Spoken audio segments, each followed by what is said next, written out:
resulting from over 40 years of research.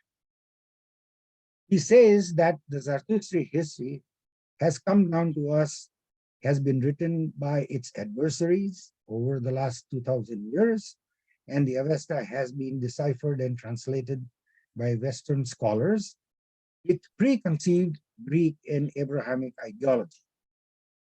So the language is not such an important issue. The issue is the ideology that has infiltrated in Zarathustra thinking, behaving, understanding that was brought to us by none other than our beloved Zarathustra. This intervention of Western scholars has kind of contributed to leading us astray a little bit. But I guess knowledge is always vast over there. It is up to us to slowly glean what is the real truth and move it. His findings and views are available on his website at www.ancientiran.com. He is in the process of translating the Gathas, and it is available on his website also, which is www.gathas.ca for Canada.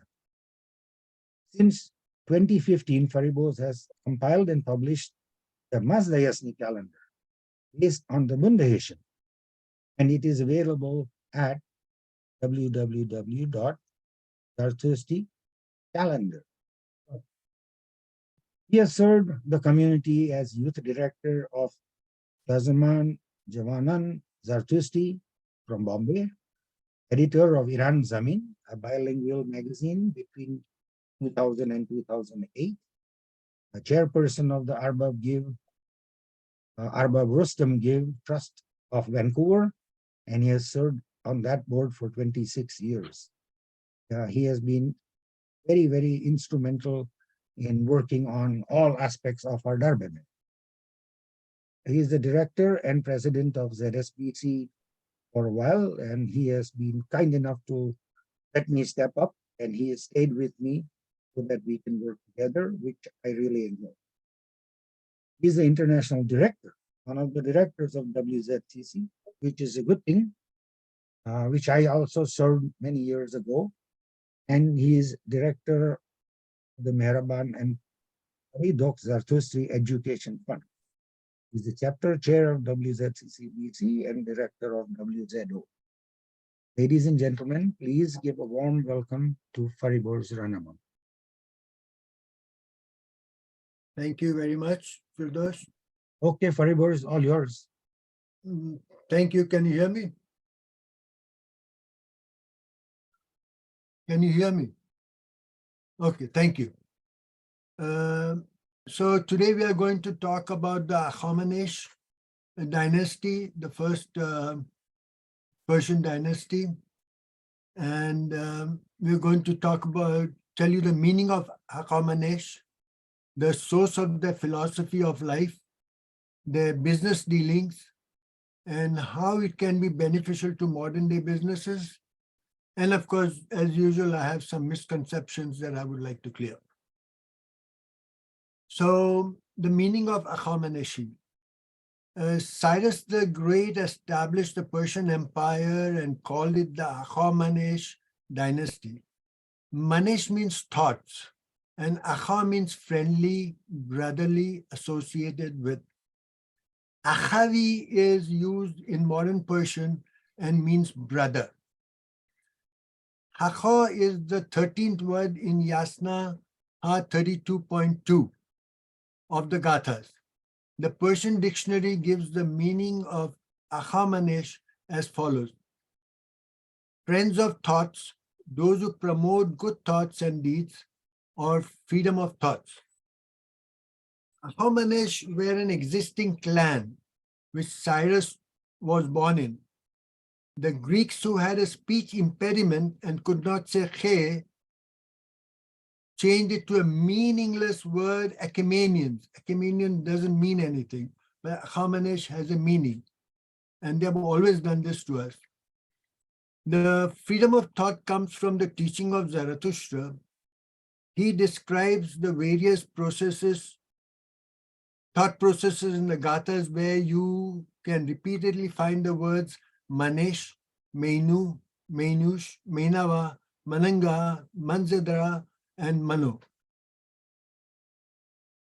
Achaemenian were Mazdi Yasdi. They paid reverence to wisdom.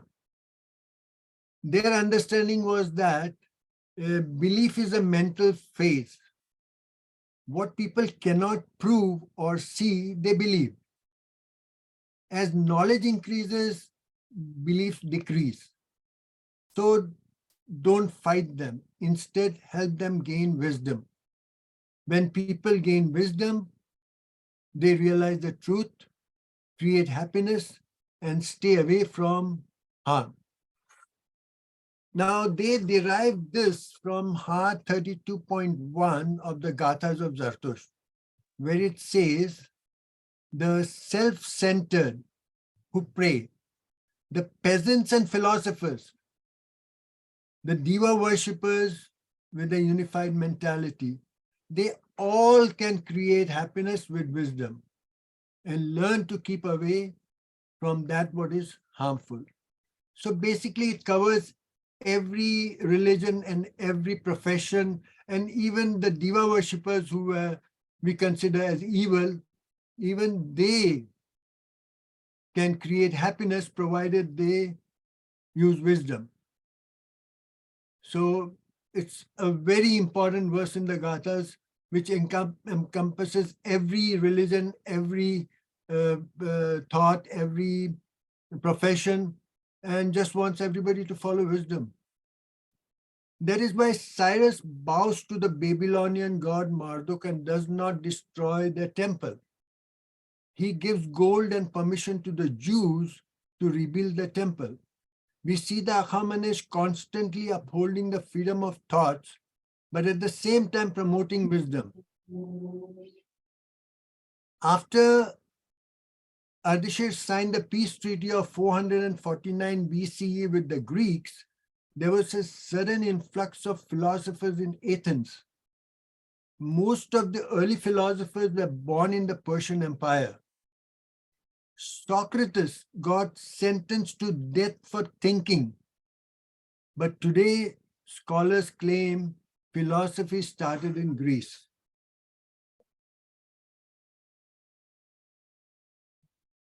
Now we'll talk about the Jews that didn't build the temple for 25 years.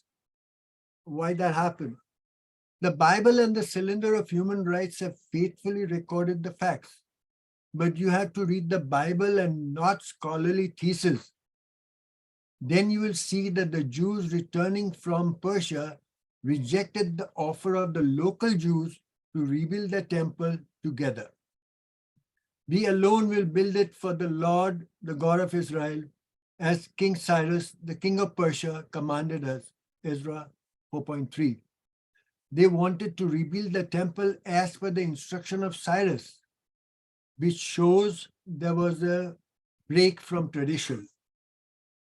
Otherwise, they could have built it with them, but seems that what Cyrus told them was different from tradition. What could that be? For 25 years, the temple did not get built. In the 6th year of the reign of Darius, the Jews came to renew their permit. The king had to search the archives, for issuing permission to build the temple was unbelievable. Herodotus tells us those who built temples were considered fools. By imparting wisdom, the people realized that God does not live in a temple. Only the priest does. God is everywhere. So why temple? And we see that in Babylonia, the Persian did not destroy any temple. But when Herodotus comes and visits Babylonia, he tells us that nobody went to temples. And when Alexander conquered Persia, the first thing he did was to refurbish those Babylonian temples, which had been not used and were depleted. Nobody had destroyed it, but because of disuse, it was depleted. And that was his first act. The Persepolis Clay tablets are a record of the business dealings of the Achaemenians. About 680 tablets excavated from the treasury give us an idea of how they conducted state business. These tablets are in the Chicago University and show that women and men got paid equally. And where due, women got paid more than the men in the group. Also, that women got paid maternity leave. It also proves that Persepolis was built by paid labor. Things which are not happening today in the modern day, it used to happen over there. Imagine women getting maternity leave, paid maternity leave. And there are tablets which have shown payments made in the group. There are 5 or 6 of them.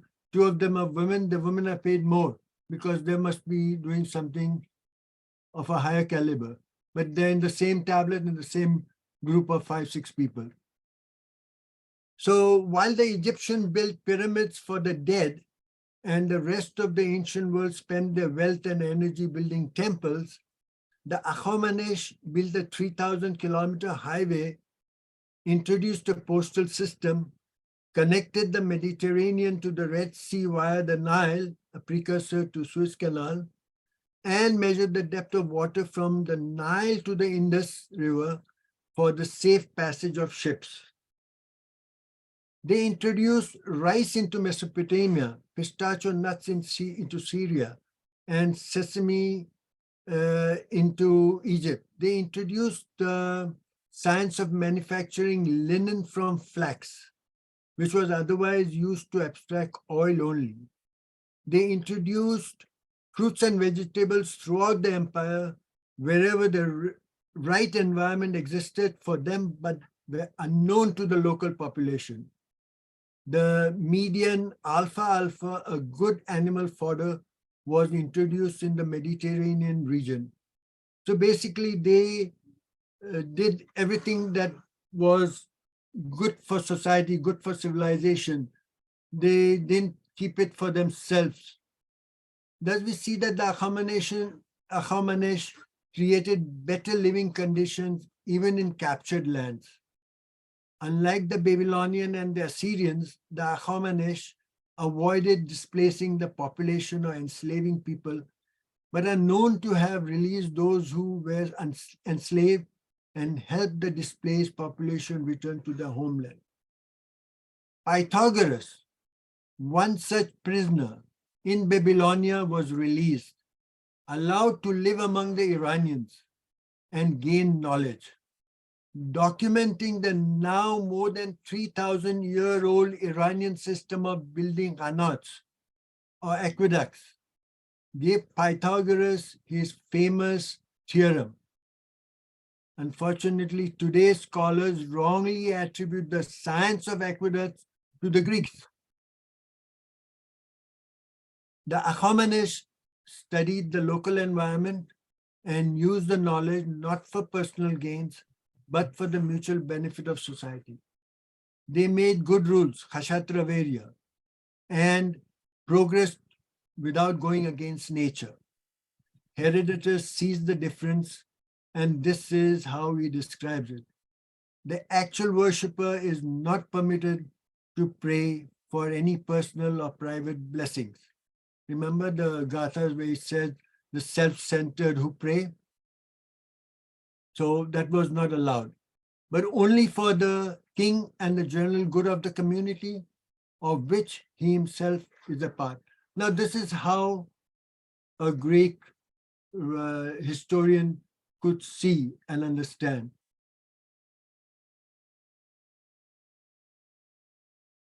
When every other nation in the region destroyed and looted its enemies and enslaved them, the Iranians tried their best to win the war with least bloodshed. They are known to have used camels and elephants against the enemy cavalry. For they had studied nature and knew that a horse who is not familiar to the smell of the camel or elephant would go wild and become uncontrollable. thus demobilizing enemy cavalry and winning wars without a fight. They also allowed the vanquished but cooperative leaders to continue ruling and the people to keep following their religion and culture. There is a saying, a wise enemy is better than a foolish friend. Thus, we see that the Achaemenians happily shared their knowledge and encouraged even their enemies to gain wisdom. Their Mazdiasni way of life promoted such behavior. Now, what is the Mazdiasni way of life? The Mazdiasni way of life was based on the Gathas. Heart 28.3. Truly, the Asha derived through the good mind, never before known among the wise and all creation. With it, create good rules, never waning, increasing righteousness, leading us towards perfection. And those who are righteous are known for the good creation and use of the wise mind in harmony with the wisdom in existence, their aim achieved, their desire assuredly happiness, their reward knowledge and being known as righteous, faithful, and praiseworthy. Now, these two verses have later been tabulated, and the correct tabulation is as under. First is good mind, Bahman, Wahuman. Use your good mind to inquire and learn the ultimate truth, or the best, Asha Vahishta, the laws of nature, the secrets of nature.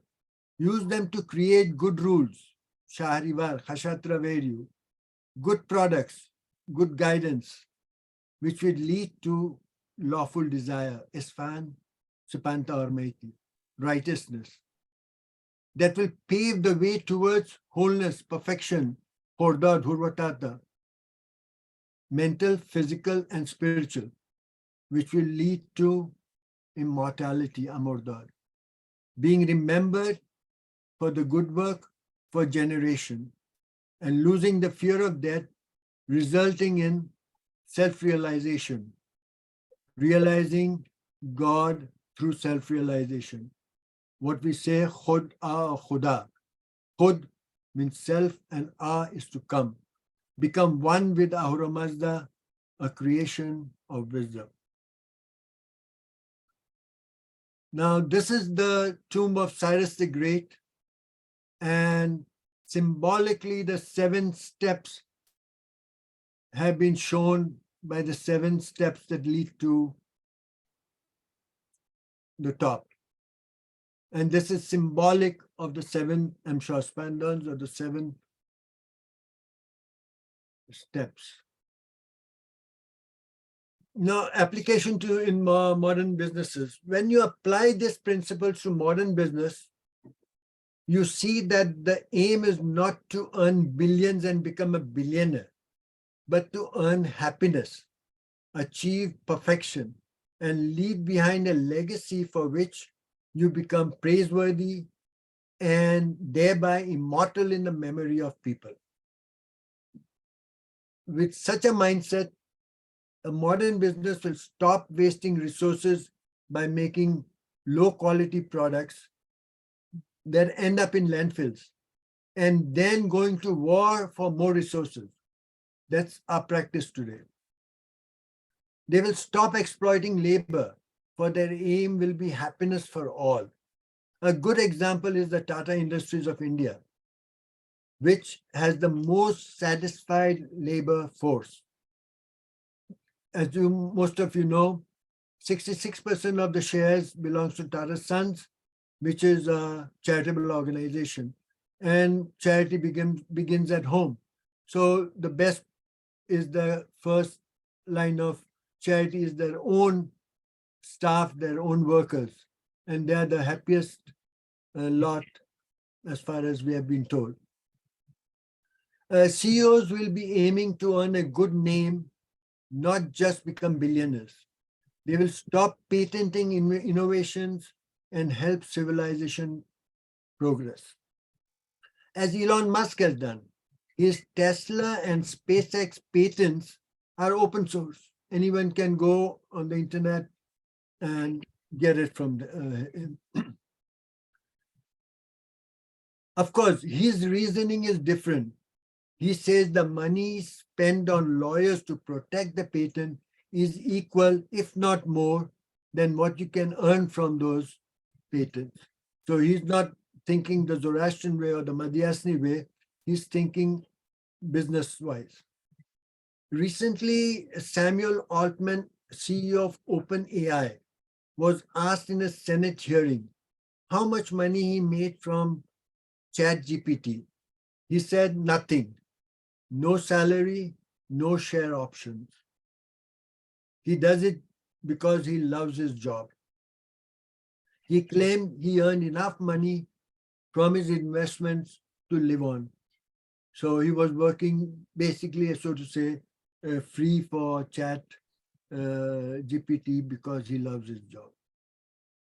Elon Musk started SpaceX not to make money. He did it to start civilization on Mars. Then to pay for it, he used the rocket to launch a satellite internet system. SpaceX also takes astronauts to the space station and does other side business to pay for the venture.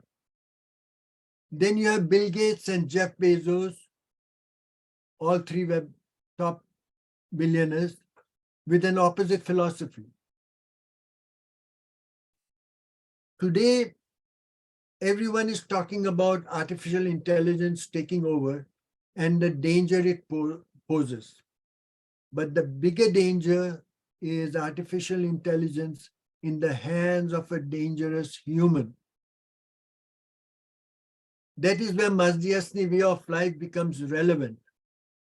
What has survived of the Gathas is enough to guide us through, provided we do not translate them under the Greek Abrahamic influence. If I'm allowed to paraphrase, Heart 28.11 says, everything that is created was first a thought.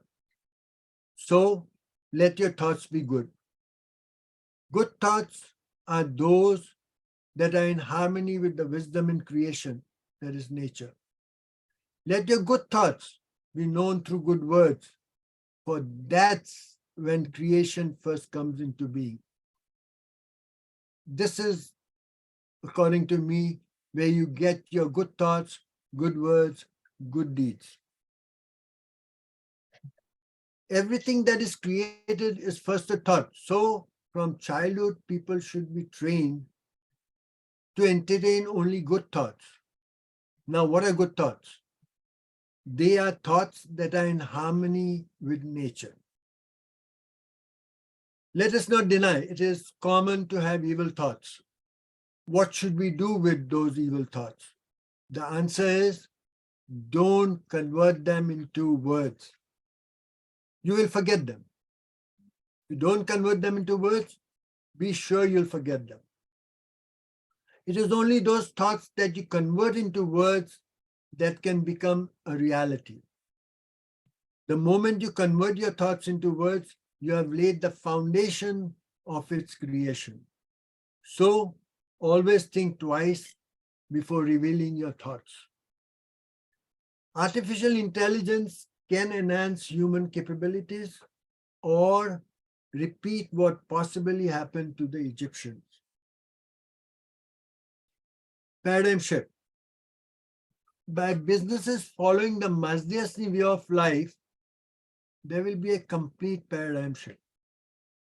Business will no longer aim for making billions, so no more gouging of customers, no more underpaid labor. The aim will be to earn a good name and a good reputation. There will be happy workers producing good products, results in happy customers who will reciprocate with goodness in their own respective professions. Goodness will spread like a virus. Wealth will be equal to happiness plus a good name, not dollars and gold. The reward immortality in the memory of generations. Thus, the only livable planet in the Milky Way will become the heaven that otherwise we hope to go after death.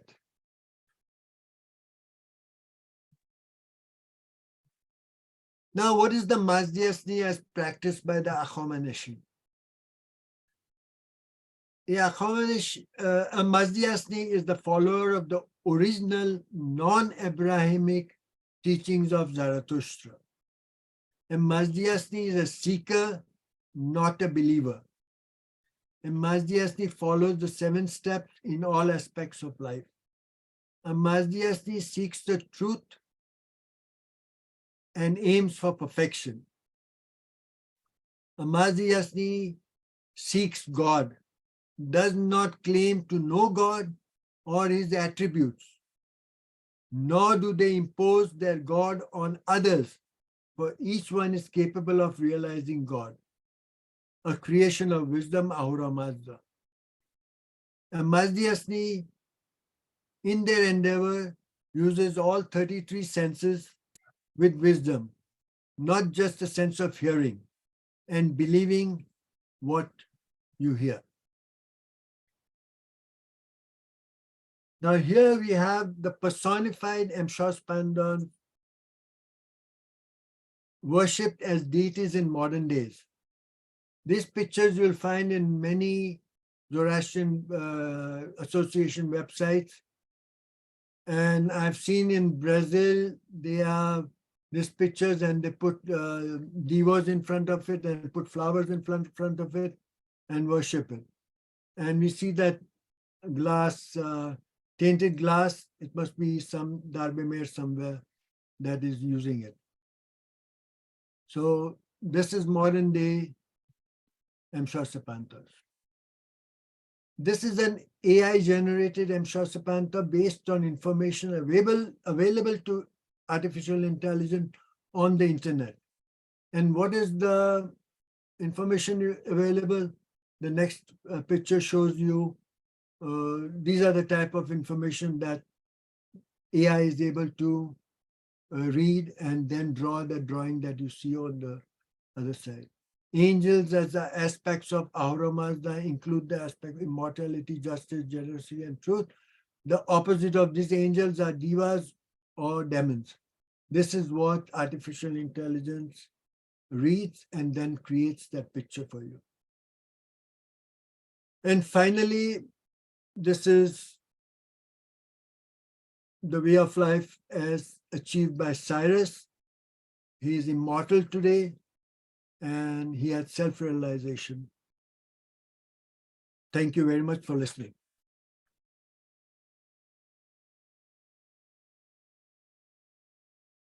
Research it's yours. Yeah, for those you can, if you want to stop the screen sharing, we can get back to the main screen. Thank you. Okay.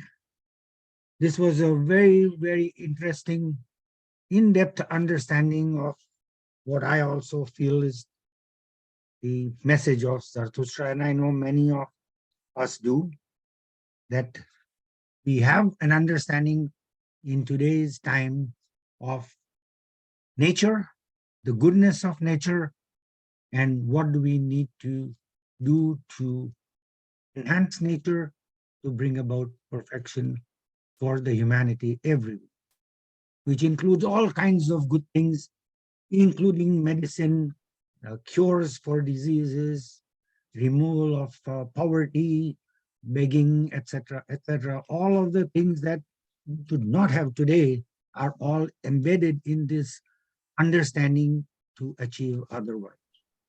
On that basis, I thank Faribos very much for waking us all up again.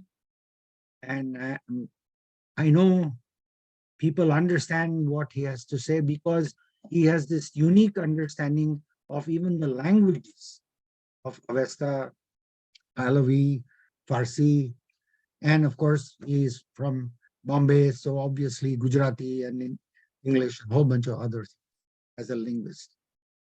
So we are now at the stage where we can open up for some question answers. But please, I really request you, try not to use up the valuable time of question and answers in comments or trying to explain something that you have